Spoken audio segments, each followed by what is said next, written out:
This offender from Rhode Island is seeking money from another state. Charles Holmes claims he was wrongly locked up for years. And now we've learned he's wanted by the Portsmouth Police Department. NBC 10's Brian Crandall spoke to his sister. 50-year-old Charles Holmes is a convicted child molester from Rhode Island. That crime was more than 20 years ago. His more recent history was the final straw for his family. None of us really want anything to do with him anymore, and that's really sad. Holmes did prison time for molesting the 7-year-old daughter of a friend in Providence in 1991. He later moved to California and was sent to prison there for 8 years for failing to register as a sex offender in California based on the Rhode Island crime. Last week, we reported that Holmes is seeking more than $200,000 from the state of California, claiming he was wrongly imprisoned because he never should have been required to register.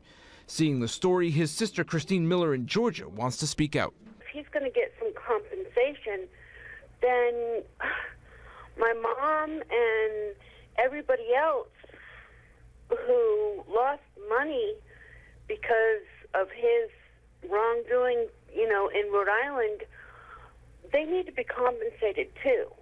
Family members tell me Holmes moved back to Rhode Island last year after getting out of prison out west. He seemed to want to turn things around. The family was going to give him one last chance. But he got arrested a couple of times, and then his mother in Portsmouth was hospitalized. He drained the bank account.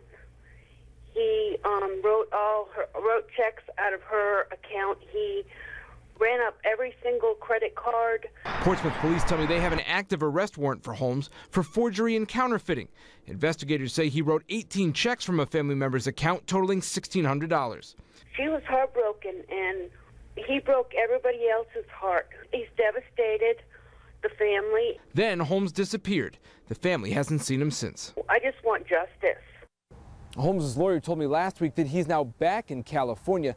His first attempt to get that money from the state of California was denied. He plans to appeal. I'm Brian Crandall, NBC 10 News in Cranston.